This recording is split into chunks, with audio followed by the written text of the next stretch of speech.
Hello everyone, welcome to another episode of Seed to Forest. In this episode, I, Gaurav Gupta, Chief Growth Officer at Step Foundation, will be speaking with Rathish Balakrishnan, co-founder and managing partner at Sattva Consulting. Rathish is an individual who likes to be at the intersection of social impact, consulting and entrepreneurship. And his organization Sattva is a mission-driven organization which focuses on building scalable social impact solutions. In this conversation, you can listen to Rathish speak about how Sattva created a culture and a team which would work towards solving social sector problems, how they came up with mantras which allowed them to grow significantly, working with a network of stakeholders, and how they would look for what would interest clients, and that was made a part of the DNA of Sattva. I learned a lot about how to create social impact working with the network, and I hope this episode unlocks a lot of possibilities for you too. Happy listening. Hello everyone, I have Rathish Balakrishnan with me today. Rathish is the co-founder and managing partner at Sattva. Sattva as an organization plays a key role in enabling social impact across different sectors. And Sattva was incepted around 14 years back. So it's been a bit of a long journey for Rathish and his team in terms of bringing it together and shaping it. Now, speaking about Rathish was working with SAP Labs prior to Sattva. And for the past 14 years, he has been with Sattva. But the way Rathish describes his passion is to work at the intersection of social impact, entrepreneurship, and consulting. And at Sattva, he gets to do all three. So in a way, he's living his dream. And we are quite keen to learn from him and listen to his experiences. So welcome, Rathish. Thank you, Gaurav. Thanks for having me here. Great. Rathish, without any further ado, if we jump right into the origins of Sattva, and what kind of led to the birth of the idea? So just to give you a bit of a background, in 2004, a bunch of us who were interested in creating impact outside of our work lives actually came together to start a magazine called Sattva. The idea really was that there is this large population that is living out there who might not know the fantastic work that is done by non-profit organizations and others, and we wanted to sort of shed light for some fantastic work that happens. And between 2004 to 2008, this magazine actually ran as an online magazine. It was a PDF that was sent every month. Each month we took a topic and talked about largely stakeholders in India. And we covered everything from traffic to sexuality to education to a whole bunch of things. And over a period of time, built a good subscriber base of about 6,000 people who read that on a month-on-month basis. But this was entirely volunteer driven, and around 2008 or 9, we recognized two things. One is, while we were telling these positive stories about social impact, the larger game of making change required more work than that. We recognized obvious challenges that were there in the social impact ecosystem, and we also recognized that working with those issues are more important for us to really see change. And second is, we had this notion that maybe the volunteering initiative journey has sort of ended, and there is an opportunity to really set this up as a company, as a for-profit company that can do this. And four of us as co-founders came to do this. I have to admit, all four of us were at different stages in our lives and our conception of what we're building. Right? It's sometimes, it's a twist of fate that we ended up building Sattva, as it were. Krishna, who's the CEO of the organization, really had a more long-term vision on what this company had to be. Vikram and Aarti were part of their life where they were going through a life change, and they said they will come in full-time. Krishna and I actually were moonlighting between our day jobs and Sattva, so sort of took another 5 years to come in full-time. So when people ask me, why did we start Sattva? I think for me, it's a combination of four different things that came together. The first is the fact that we recognized that Sattva, as it is, it's a consulting company, was the best use of the skills and capabilities we brought as people. We were volunteers, we were writing a magazine, all of that stuff, but we were problem solvers and engineers by education. So we realized that consulting is the best fit to our skills, number one. Second, it was also because we genuinely found the right co-founding team. I mean, starting a company is all about who you work with because you have such deep relationships with them. I feel we found the right people to start this together with, and 3 out of the 4 of us continue to be co-founders even today and work very actively with each other. Third is we were convinced that there is a for-profit model here because it's all important for us. All of us were parents or had families that depended on us, and we knew that we wanted to do something that will pay the bills. And so we were always clear it has to be a private limited company, and we felt that this model will work. I think that's the third. And then the fourth one really is our belief that there is a clear need that we were solving for. Having written about nonprofits, we recognized that there were gaps, there were challenges, which an objective outsider will be able to add value with. And we felt that that value will create business value. And hence, let's get into that. So it's a combination of all of these four things. Excellent. All right. So speak through, some of the early days of Sattva when it was formally incepted as an organization, as a for-profit organization, right? What were some of the initial kind of challenges or consulting kind of assignments that came through as a part of it? Yeah. So I would divide Sattva's journey into 3 phases. I would say 2009 to 2014 was one, 2014 to 2017, and 2017 to, let's say, now. And I think we're probably entering the 4th phase. The idea really was to literally form an organization, right? Like we were just coming in and doing this on the side. And our first client was this remarkable organization called Udyogini. And Udyogini was a non-profit organization run by this phenomenal entrepreneur called Vanita Vishwanath, who continues to advise us. She wanted a consultant to help them transform from a non-profit model to a for-profit or a hybrid model. So her ask was that build a business plan. We said, why do we want to build a business plan? We'll actually make this transformation happen. And that was an important choice that we will not only give a plan, but we will make things happen on the ground. It was a very critical DNA element that got embedded in the work that we did then.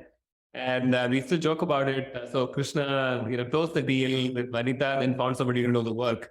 So essentially, we were somewhere in between trying to make the supply and demand meet. Because we never built a business plan for a nonprofit before. So we found somebody who did, but we were able to then embed ourselves into that context and learn along the way. And subsequently, we worked with a 2-member nonprofit organization which was doing advocacy in waste.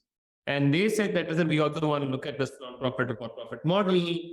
We advised them, embedded a person from our side into the organization to make that change. And today that organization is us. And they didn't have the cash at the time because they were really a small nonprofit. So we took equity in the organization, which we continue to hold as they become one of the leading waste management organizations in this country. So these were some of the early conversations and engagements we had with stakeholders. A large part of it, very consciously, was nonprofit organizations, which wanted to scale. And that was our focus. And nobody really was doing that at that time. We just really worked with a nonprofit for 2 years, 3 years to make change happen. Our relationship with funders was very nascent, and corporates still were at a very different place at that point in time to create impact. But working with nonprofits gave us a true understanding of how complex this problem is. And that was a good grounding. But I think that along with that came a certain, not listening to the market, you being really this maverick. And it did have a huge impact on us in terms of saying, okay, what does it mean really to start a company? So between 2009 and 2014, we were maybe about 10 people. We were running a media business. We were running a consulting business. We had a recruitment business.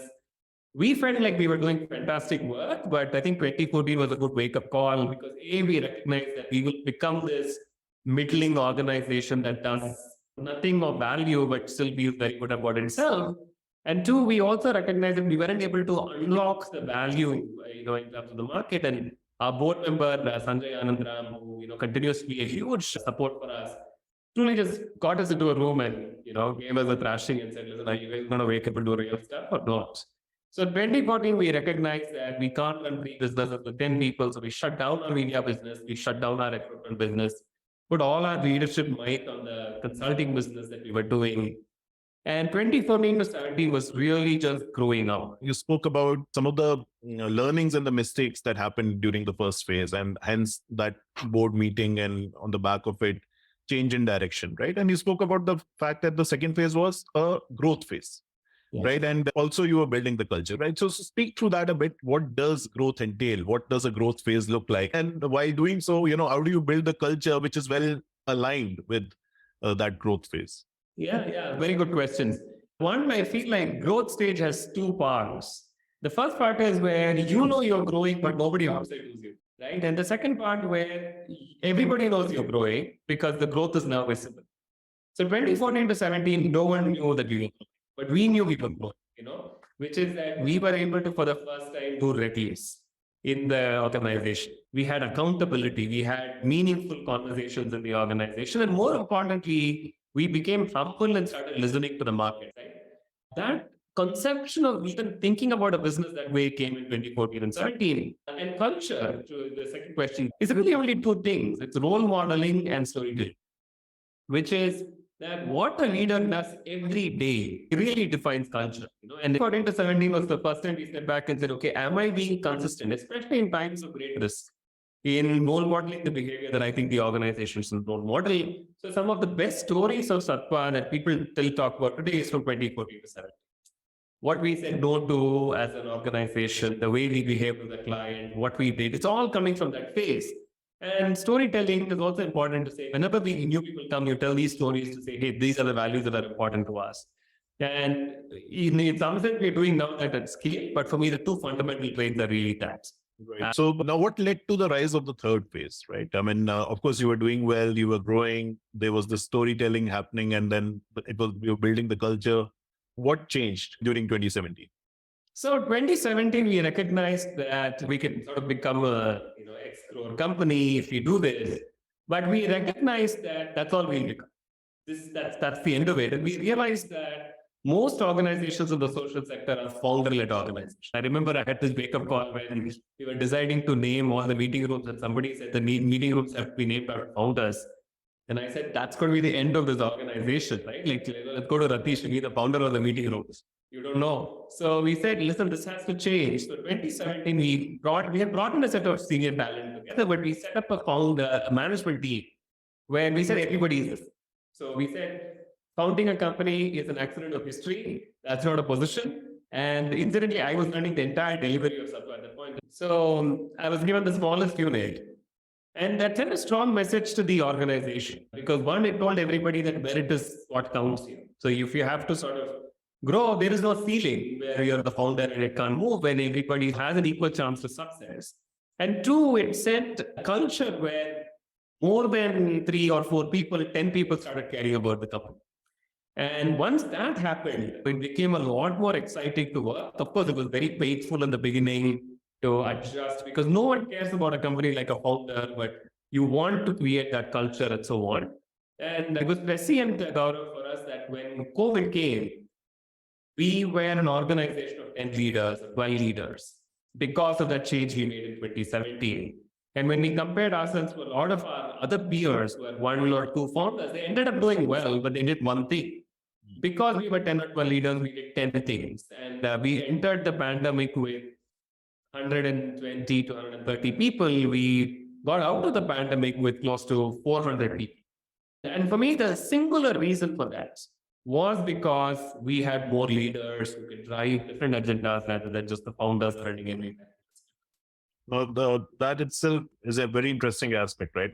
Now, during this phase in particular, right, and COVID, of course, taught a lot of us a lot of different lessons, right? Did you see any change in the way people visualize impact or how they want to see impact on the ground? So a couple of things. I think one is whether people saw impact differently, but for me, the leadership also saw Sattva differently. So one of my big realizations as a founder and as a member of the leadership team now is that unless you're able to imagine the future version of your organization, you never become the future version. Right. It's not that waves will come and take you there. It's a very willful direction to go to. And, I keep telling this to my co-founder as well, that there are people who run the business, but there have to be people who grow the business. And growing the business is actively thinking about what is the next version of ourselves.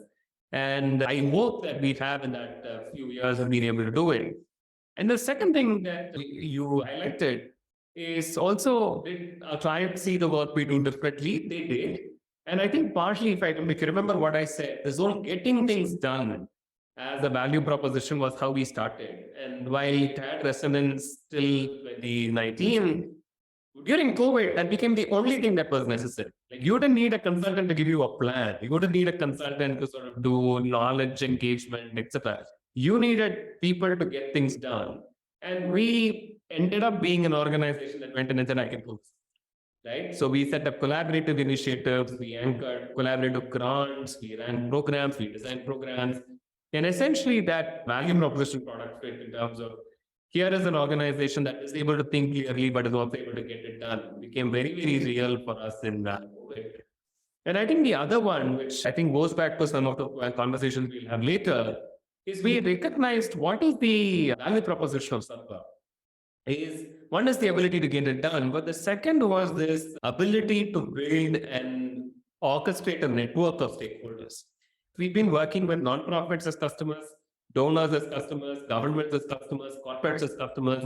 So we went there, we respected them and we dealt with them with empathy. And we were probably the only stakeholder who had thriving networks of stakeholders across all of these segments. And so when it came about COVID and collaboration, we were able to sort of activate all of these networks and bring the stakeholders together to solve problems. So those two, I think, are probably the big shifts where these were things that we always believed in, but COVID, they just came together and became what was necessary. So in this context, what kind of impact stories are you personally proud of where Sattva has worked? I am learning a lot in this conversation. Hope you are too. Which questions would you like me to ask? What areas would you like me to explore further? Please write to me at gaurav@takestep.org. So, 2 years ago, I told myself that, I was entering my 40s. I'm 41 now. And I asked myself, what is it then I will be proud of?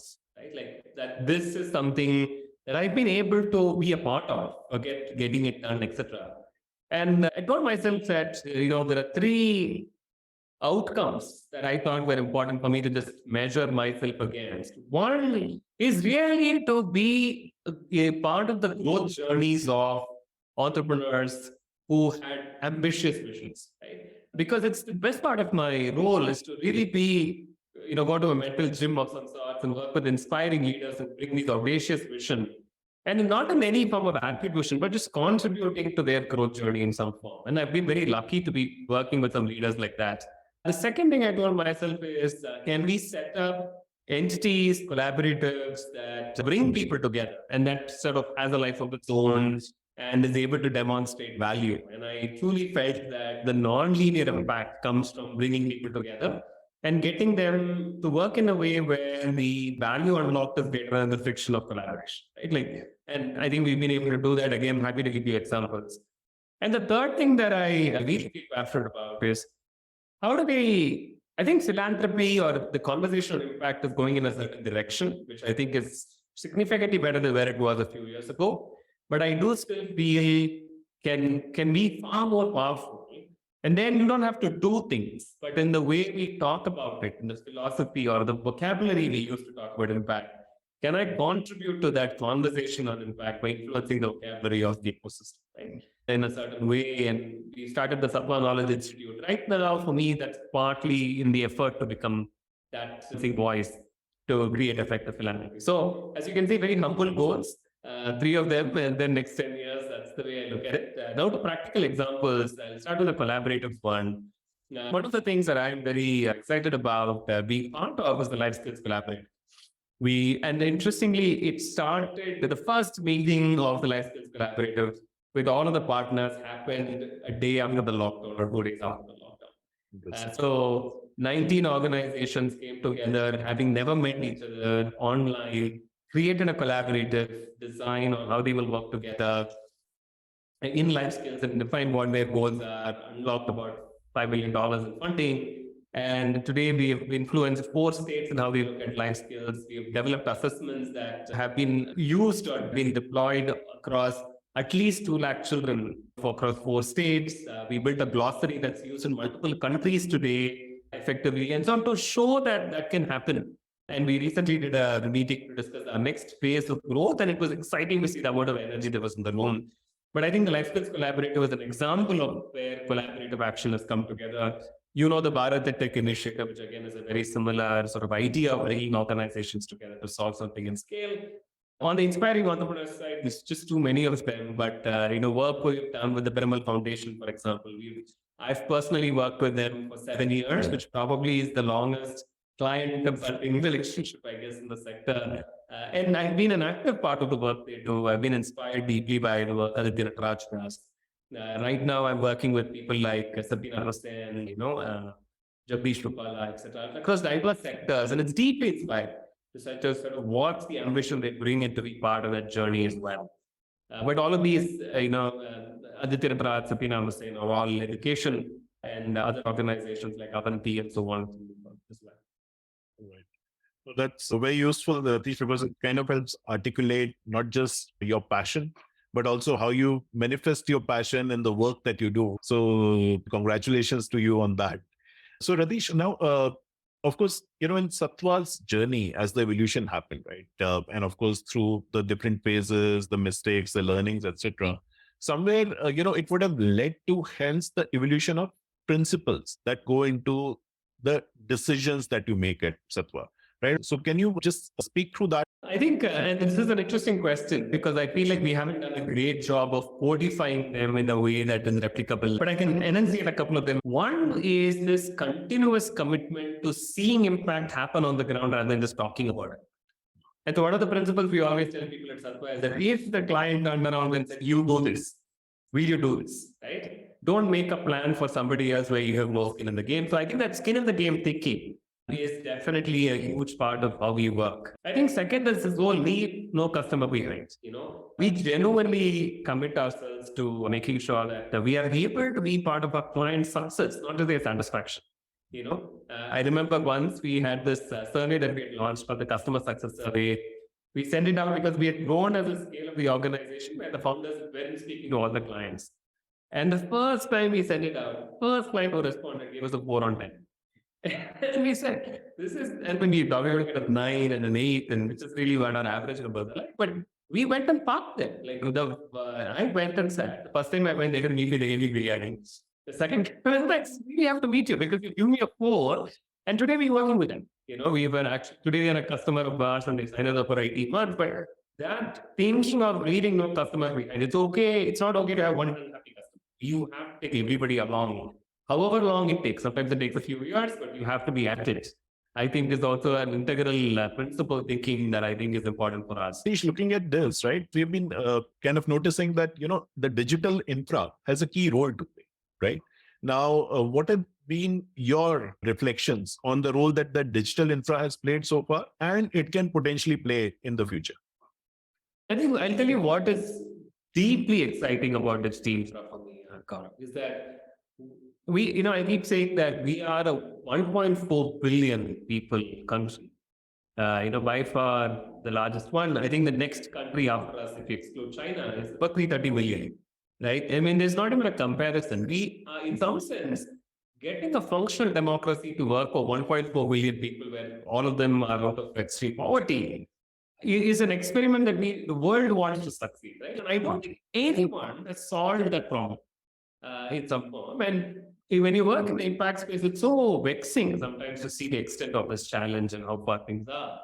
But I think the articulation that appeals to me is this whole thinking of context-independent problems and the context-dependent problems, which is solving for India, you have to separate what is the context-independent problem that we are solving for and what are some of the context-dependent problems that we are solving for. And the context-independent problem is really how do you get things to move from A to B. How do you get the infrastructure established? How do you make sure that incentives for the government are set in place?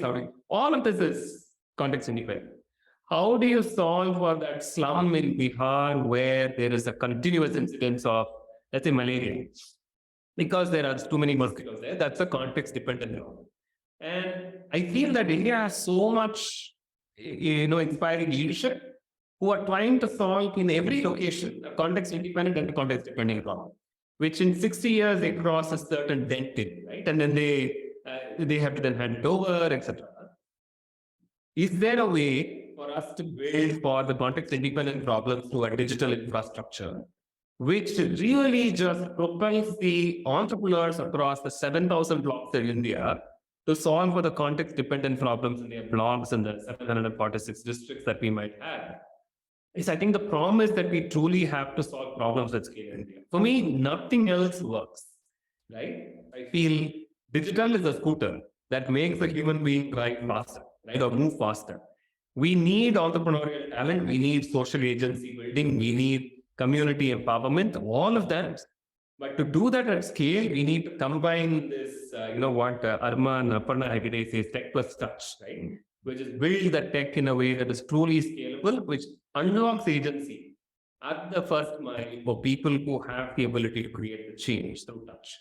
And that is honestly what is exciting about digital public infra for me personally. And I think which is also why it features so deeply in the work we are thinking about at Sattva.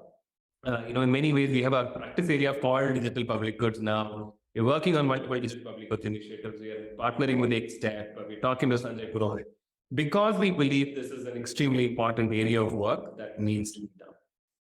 Fantastic, Rathish. Now we have come with that to the last segment, which is a quick rapid fire, just 3 or 4 questions.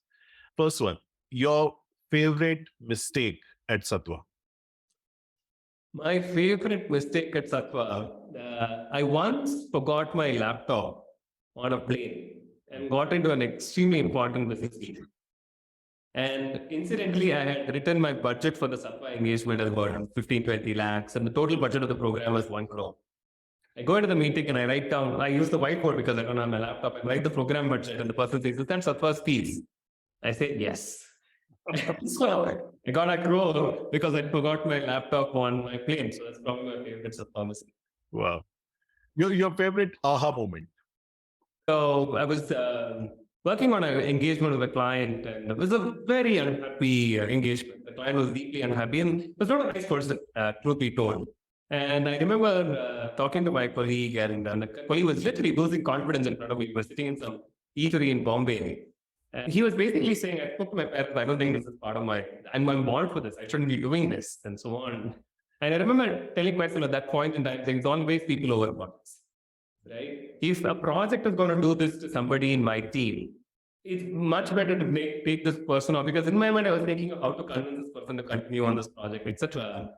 The person today continues to remain in Sattva. He's part of a management team and he's grown significantly. The project, of course, went as it went, redeemable. But that thinking of people over projects, I think, has been a big aha moment for me. It continues to drive my leadership style. That's excellent. Favorite moment where you heard something from the client or let's say from the end consumer, which really excited you?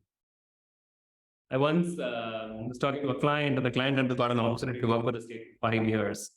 And there was this, so I was telling them that 5 years, 8 time, let's go talk to the state, understand what they want, let's go build it. And the client turned around and said, I'm not going to do that. I'm going to believe in my own conviction and build what I think the education system needs. And we spoke for 30 minutes as an argument with 60, 50 people watching us. And we had a very healthy argument. And in the end, I told them, listen, it's your organization, you have to do this, but I agree to disagree. And the 60 people felt that was staged, because we were respectfully disagreeing for 30 minutes between 2 people who are reading different organizations. So for me, that moment helped, that part of us as role as advisors is not to agree with the client. It's not to do what they're asking us to do. It's to bring that belief that challenges how people think about their problems. And I think it always is.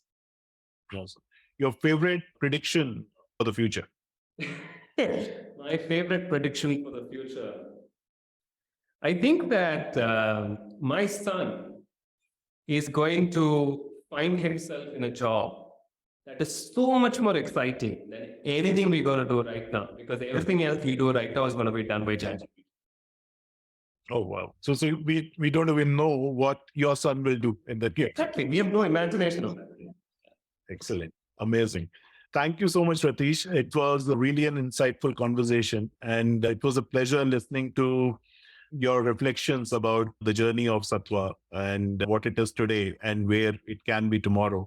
So wish you and the team at Sattva the very best in terms of being able to create the impact that you're really going after. And we wish that the 3 things that you thought of personally really come true to the fullest. So thank you so much. Thank you, Gaurav. I think this country needs a lot of entrepreneurs. So anyone who's listening, my only thing is, I know it seems like a death right to start something, but do start because we need so many more entrepreneurs than what we have. On that note, thank you so much. And it was really a pleasure. I unlocked a lot of possibilities in this conversation. Hope it did the same for you. Which leaders would you like me to meet? What would you like me to ask them? Please write to me at gaurav@takestep.org.